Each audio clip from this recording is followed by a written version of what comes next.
Welcome to digital GK classes. तो ये है एसएसटी की पैडागॉजी, जो कि मैंने इसमें रखा हुआ है पैडागॉजी के पोर्शंस। तो बहुत अच्छे खासे पैडागॉजी हैं। आपको पता ही है कि 20 नंबर के पैडागॉजी आता है और 40 नंबर का आपका फैक्चुअल होता है। तो आज हम पैडागॉजी के क्वेश्चंस को देखते हैं और आप मुझे बताइएगा आपके कितने सही हुए हैं और आपको क्या आ रहा था या नहीं। सारी चीज़ें बताइएगा, क्योंकि आज के क्वेश्चंस बहुत अच्छे हैं, एग्जाम में देखने को जरूर मिलेगा। यहाँ से जो लोग नए हैं तो चैनल को सब्सक्राइब जरूर कीजिएगा। यहाँ से आपको हर एक छोटी सी बड़ी इन्फॉर्मेशन मिलेगी, चाहे वो एग्जाम से रिलेटेड हो या फिर आपकी क्लासेस से रिलेटेड। टेलीग्राम इंस्टाग्राम का लिंक मैंने जो है डिस्क्रिप्शन बॉक्स और कमेंट बॉक्स में भी दिया हुआ है, आप चाहें तो ज्वाइन हो सकते हैं। चलिए स्टार्ट करते हैं। देखिए, सबसे पहले यहाँ पर बाइलिंगुअल में आपको बताऊंगी, ऐसा नहीं है कि हिंदी जो टफ होगा उसकी इंग्लिश नहीं बताऊंगी। देखिए, सामाजिक विज्ञान के शिक्षक की शिक्षा शास्त्री जो पैडागॉजी हम यूज करते हैं, पैडागॉजी का मतलब क्या होता है? शिक्षण शास्त्र। तो वही होता है शिक्षा शास्त्री का मतलब पैडागॉजी, जो युक्तियों का बल होना चाहिए। जो पैडागॉजी हम यूज करते हैं as a social science teacher, तो वो किस पर उसका बल होना चाहिए, ये पूछ रहा है। तो पहला लिखा है कि अपने अनुभव को साझा करने के लिए छात्रों की जिज्ञासा और रुचि को जगाने पर। यस, अपने जो भी एक्सपीरियंस है उसको बच्चों को बताने के लिए क्या करें, छात्रों को जो है के अंदर क्यूरोसिटी एंड इंटरेस्ट जो है वो पैदा करने के लिए हम पैडागॉजी यूज करते हैं। पैडागॉजी का सिंपली यही तो मतलब होता है कि आप समझ सके बच्चा किस तरह से सीख सकता है, किस तरह से नहीं। तो ये है हमारा राइट ऑप्शन नंबर 1।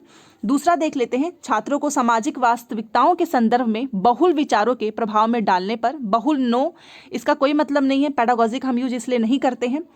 छात्रों को तथ्यों और अनुभवों के आलोचनात्मक मूल्यांकन में सक्षम बनाने पर, यह भी नहीं, क्योंकि यहाँ पर बात किसकी हो रही है? पैडागॉजी की। तथ्य जैसे पाठ्य पुस्तक जो भी दिए गए होते हैं उसको क्या कहो, बच्चों को याद करने के लिए प्रोत्साहित कर दो। ये तो बिल्कुल गलत है, सिंपल सी बात है। पैडागॉजी इसीलिए जो है सोशल साइंस के जो टीचर होते हैं वो पैडागॉजी इसीलिए यूज करते हैं बच्चों के अंदर क्यूरोसिटी एंड इंटरेस्ट को जगाने के लिए। Option number 1 is right.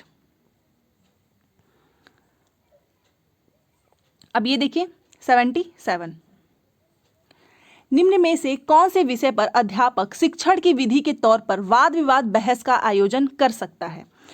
मतलब डिबेट कराना है। इन चारों में से कौन से टॉपिक से पे जो है जो टीचर है वो बच्चों में क्या कराए, डिबेट कराए।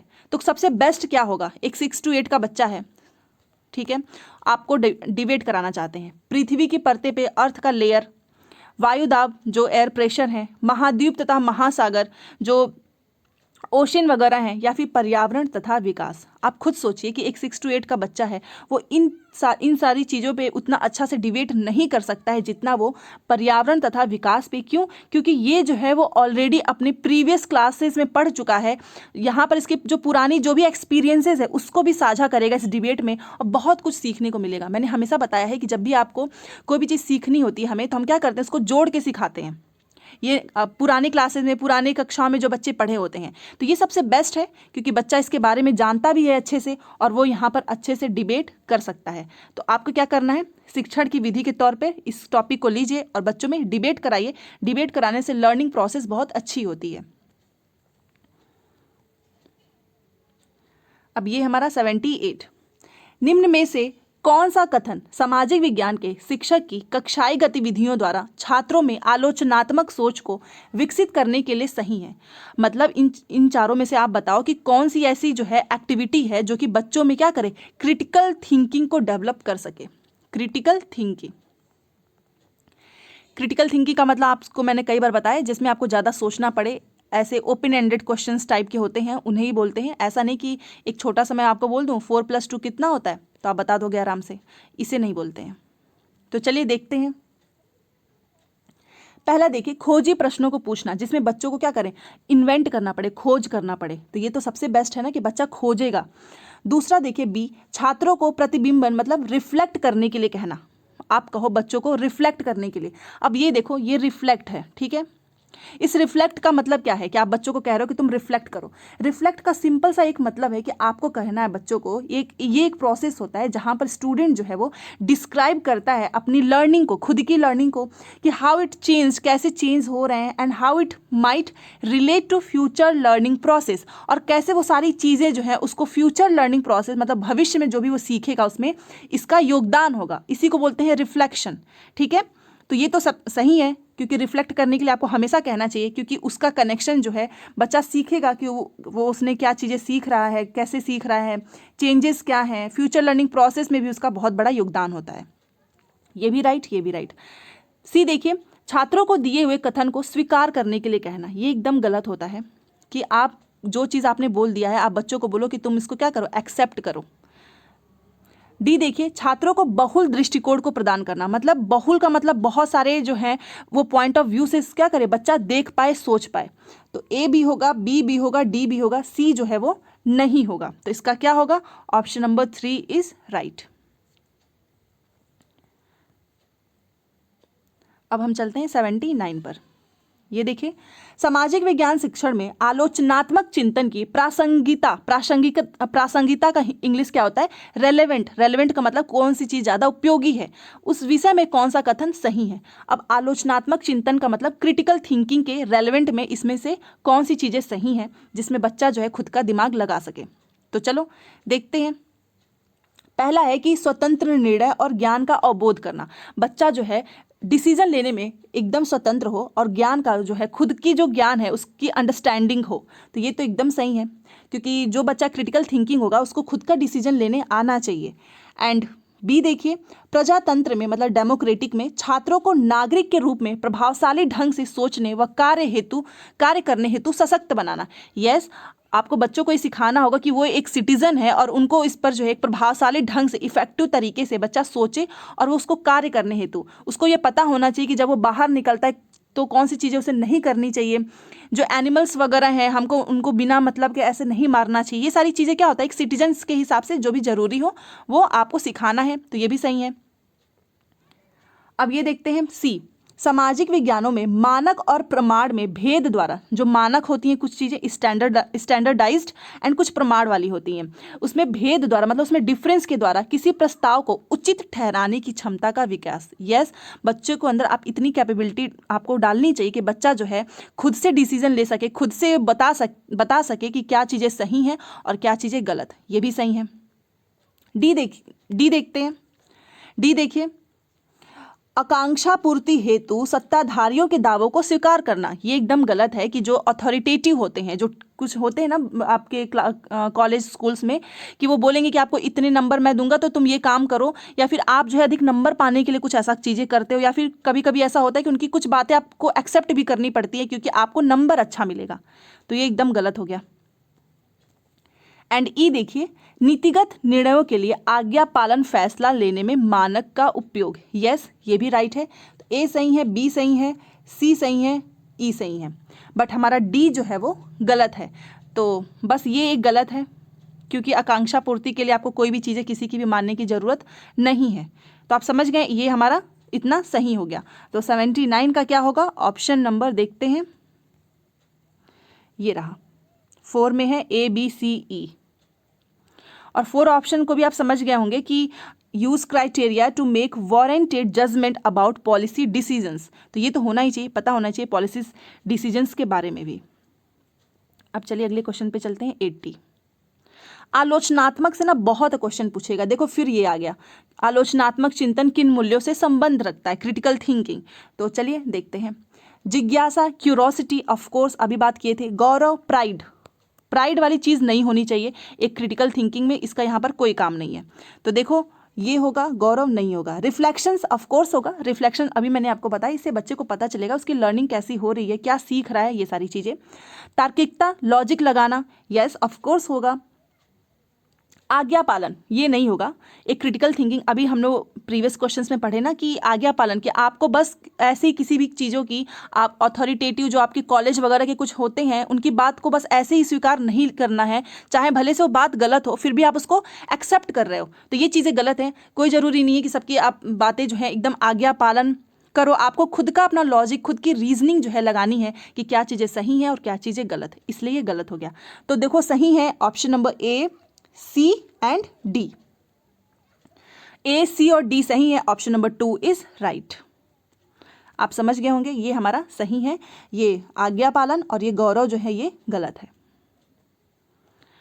अगले क्वेश्चन पे चलते हैं 81 पे।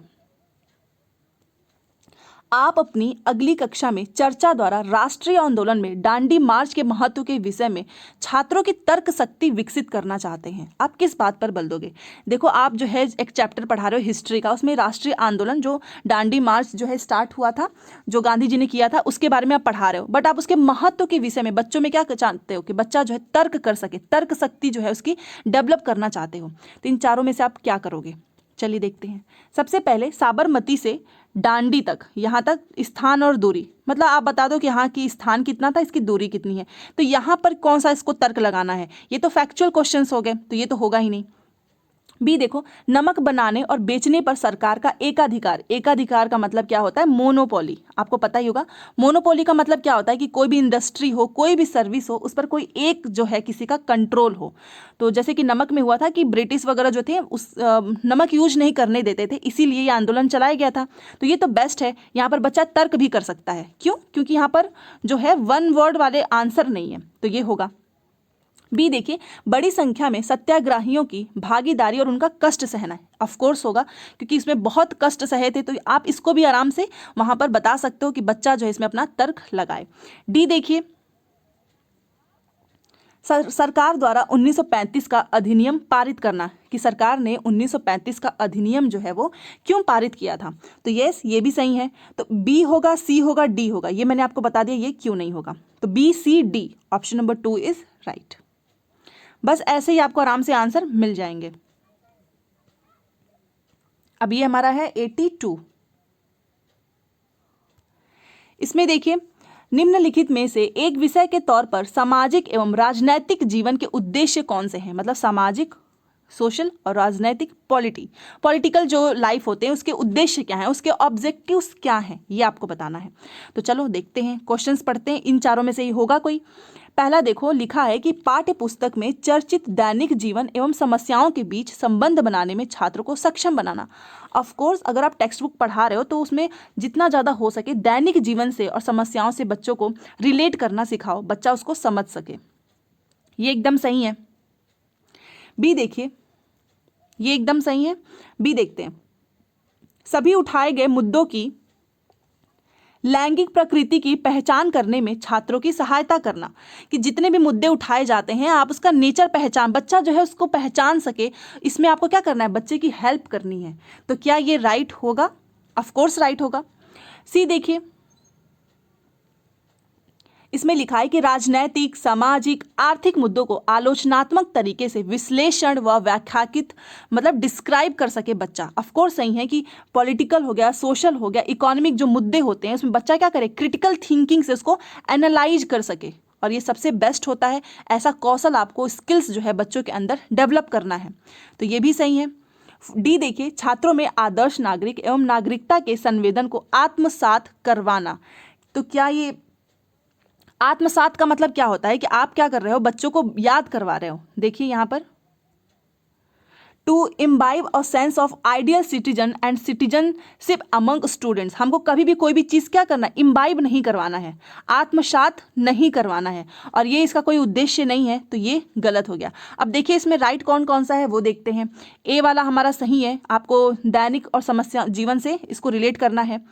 बी भी सही है, बच्चों को नेचर की पहचान करना सिखाना है। सी भी सही है कि आप आलोचनात्मक तरीके से बच्चा क्या कर सके? एनालाइज कर सके। केवल डी गलत है, ए बी सी हमारा राइट है। तो 82 का हो जाएगा ऑप्शन नंबर 1 इज राइट। अब ये देखिए 83, एजर्शंस एंड रीजन वाले क्वेश्चंस बहुत पूछे जाएंगे, याद रखना। तो चलो देखते हैं। सबसे पहले क्या लिखा है कि अभिकथन में देखो कि सामाजिक विज्ञान जो है एक गैर उपयोगितावादी विषय है।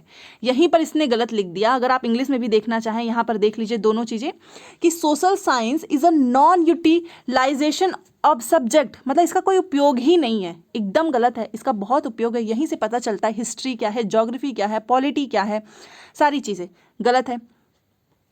और दूसरा क्या लिखा है कि सामाजिक विज्ञान प्राकृतिक विज्ञानों की तरह वैज्ञानिक जांच परिप्रेक्ष्य के अनुकूल नहीं है। यह भी गलत है।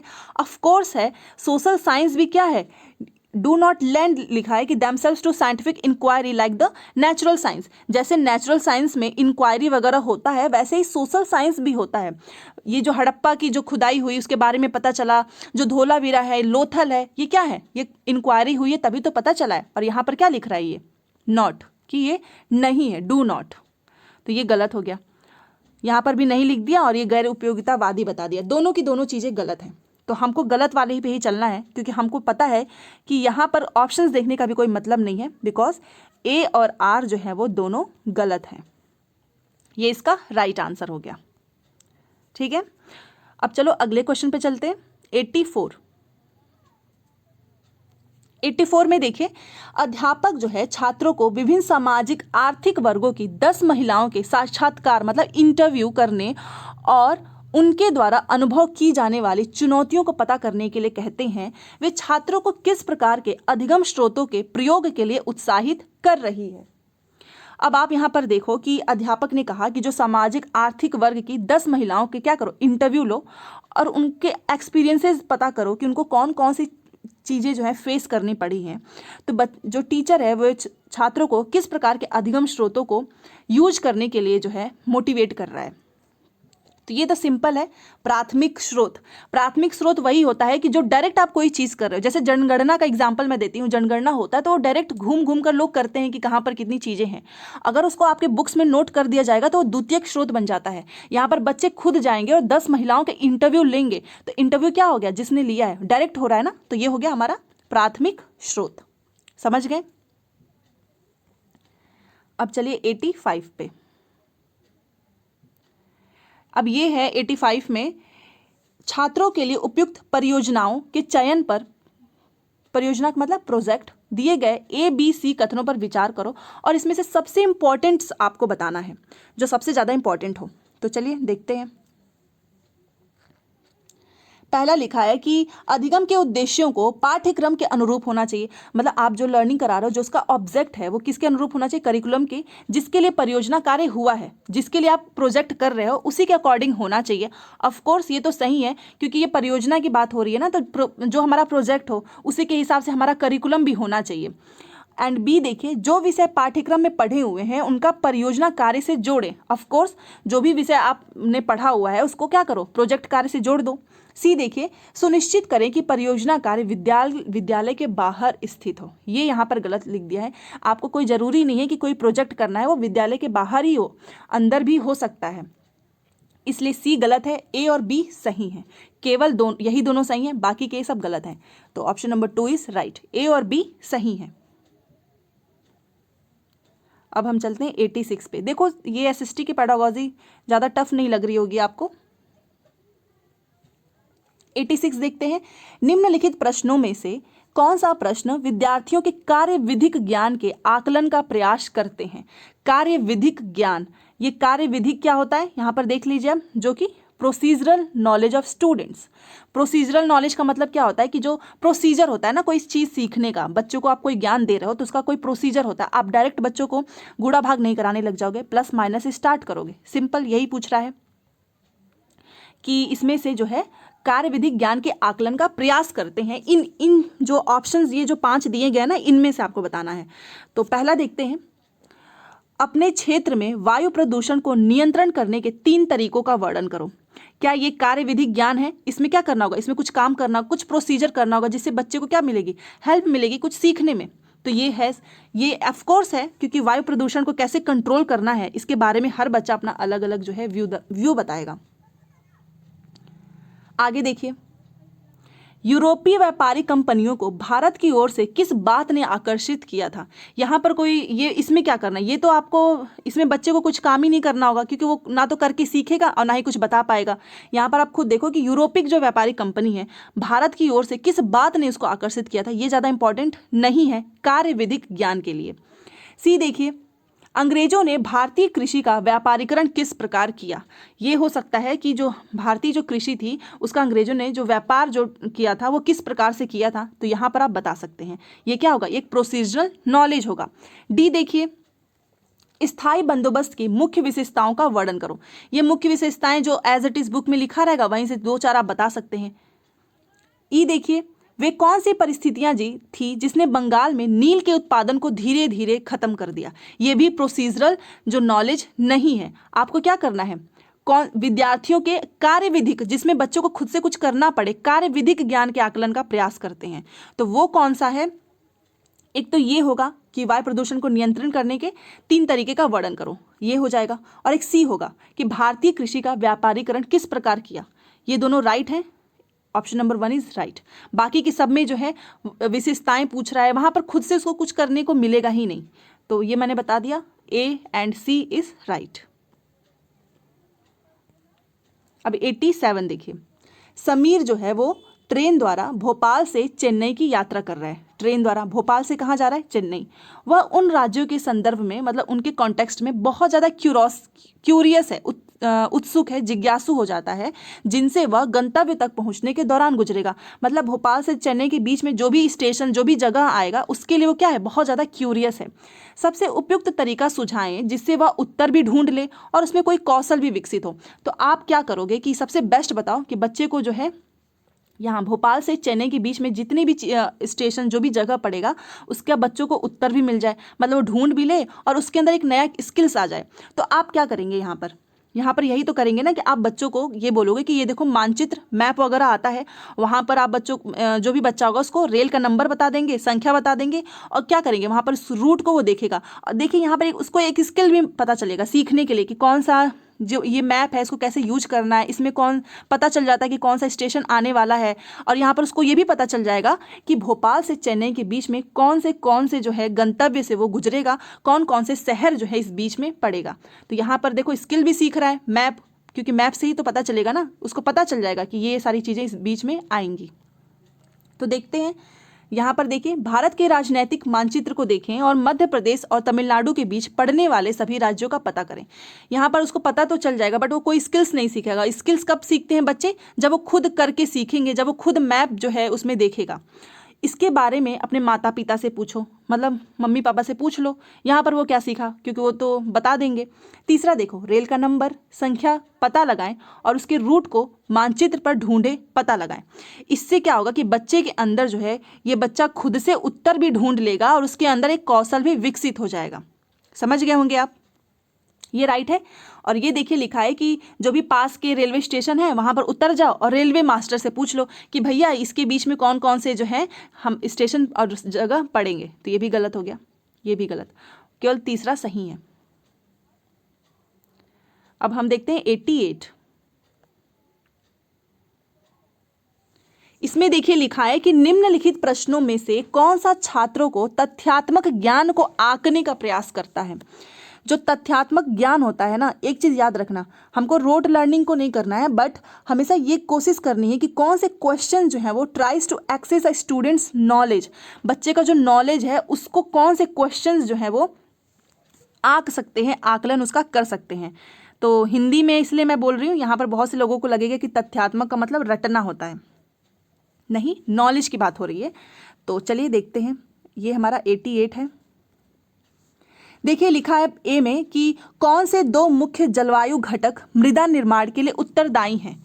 तो ये, इससे आप बच्चे का नॉलेज का असेसमेंट कर सकते हो, क्योंकि बच्चा खुद सोचेगा कि बताएगा कि कौन कौन से जो हैं जलवायु घटक वो मृदा निर्माण के लिए उत्तरदायी होते हैं। ऑफ कोर्स है। बी देखिए, द्वितीय विश्व युद्ध कब हुआ था। आप क्या कर रहे हो, बच्चे का नॉलेज एसेस कर रहे हो ना, तो इसमें द्वितीय विश्व युद्ध कब हुआ था। एंड सी देखिए, सिंचाई के स्रोतों की सूचीबद्ध कीजिए। डी देखिए, चंपारण आंदोलन में महात्मा गांधी की भूमिका का व्याख्या कीजिए। और ई लिखा है कि भारत में खाद्य सुरक्षा कैसे सुनिश्चित की गई। अब यहाँ पर देखो, आप बच्चे का तथ्यात्मक ज्ञान को आंकने का प्रयास कर रहे हो, तो ये तो सबसे बेस्ट है कि 2 मुख्य जलवायु बता दो घटक जिससे जो मृदा निर्माण के लिए उत्तरदायी हैं। एंड बी देखिए, द्वितीय विश्व युद्ध कब हुआ था, ये भी सही है। एंड सी देखिए, सिंचाई के स्रोतों को क्या करो, सूचीबद्ध कर दो। बट ये चंपारण आंदोलन में महात्मा गांधी की जो भूमिका थी उसको बताओ, यहाँ पे कौन सा ज्ञान जो है उसका डेवलप हो जाएगा। एंड ई देखिए, भारत में खाद्य सुरक्षा जो है कैसे इसको सुनिश्चित किया गया था। तो ये दोनों गलत है, केवल ए, बी और सी जो है हमारा राइट है। तो 88 का हो गया ऑप्शन नंबर 1। इंग्लिश में भी आप देख लीजिए, सॉइल जो है फॉर्मेशन कैसे होता है, two main climatic factors, when did Second World War take place, and list the sources of irrigation. ये ऐसे क्वेश्चंस हैं जिससे आप बच्चे का जो है, स्टूडेंट्स का जो नॉलेज है वो एसेस कर सकते हैं। ये डिस्क्राइब करने से आप नहीं नॉलेज कर सकते, असेसमेंट नहीं कर सकते हो। क्यों? क्योंकि हमको यहाँ पे बहुत डिटेल में नहीं जाना है, हमको बच्चे का केवल नॉलेज पता करना है। आप में से सोचोगे बहुत से लोग कि ये कैसे हो सकता है, यहाँ पर तो केवल एक वर्ड आंसर देना है। तो देखिए, हमको बच्चे का नॉलेज का पता लगाना है, और जब भी नॉलेज का पता लगाना होता है तो एक पर्टिकुलर क्वेश्चन का ही हम आंसर ढूंढते हैं, ना कि डिस्क्राइब करने के लिए कहते हैं, और ना ही ये कि पूरा तुम उसको एक्सप्लेन करो। कम चीज़ें में वो आप मतलब कम लैंग्वेज में, कम सेंटेंस में ही बच्चा जो है अपने नॉलेज का प्रदर्शन कर सके। इसलिए ए, बी, सी।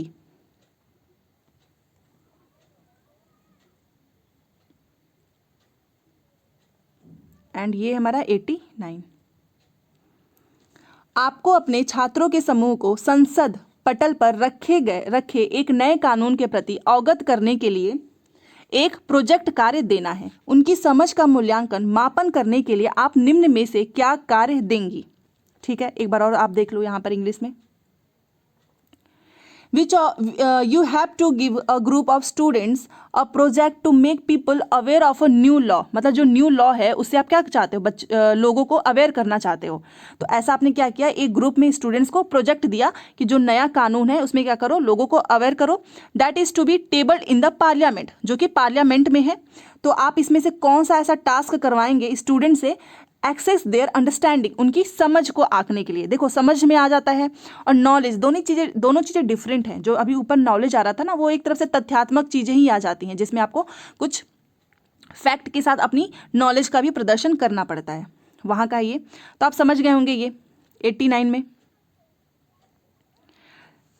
एक छात्रों का समूह बना दो, संसद पटल पर जो एक नया कानून आया है उसके प्रति अवगत करने के लिए आप क्या करो, एक प्रोजेक्ट कार्य दे दो। तो आप उनकी समझ का मूल्यांकन करने के लिए इसमें से कौन सा काम करोगे कि एक नया जो कानून आया है उसके बारे में क्या हो, अवगत कराओ एक प्रोजेक्ट के थ्रू। तो चलो इसमें से कौन सा कार्य कराते हैं वो देखते हैं। पहला देखिए, इस विषय मुद्दे पर जो नया कानून आया है उस पर क्या करो, समाचार पत्रों में लेख लिखना, ये होगा।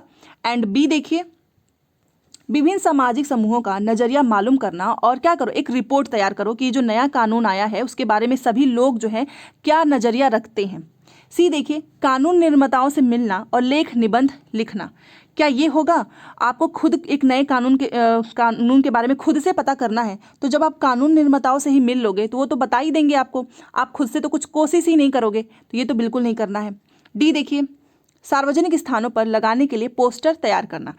ये देखिए, आप ये सबसे बेस्ट क्या होता है कि जो आप ये नया कानून है इसके बारे में आप अवगत करा रहे हैं, इसके लिए प्रोजेक्ट कार्य दिए हैं, तो प्रोजेक्ट में आपको क्या करना है, सबसे पहले जो भी मुद्दा है, विषय है, उस पर समाचार पत्रों में लेख लिखना। ये एकदम सही है।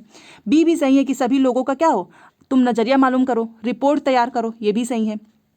डी, सार्वजनिक स्थानों पर लगाने के लिए आपको क्या करना है, पोस्टर तैयार करना है जो भी नए कानून आए हैं। यही तो प्रोजेक्ट के जो है अंदर आएगा, क्योंकि आप सब कुछ खुद से करेंगे।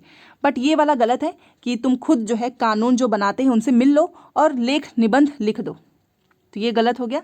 ए, बी, डी, तो ए, बी, डी हमारा इसमें राइट हो गया। Option number 4 is right. अब ये देखिए 90 क्वेश्चन, और यहाँ पर आपका पेडागोजी का जो क्वेश्चन है वो समाप्त होता है। और कल जो है आपको दोबारा से एसएसटी के क्वेश्चन इसी समय देखने को मिलेगा।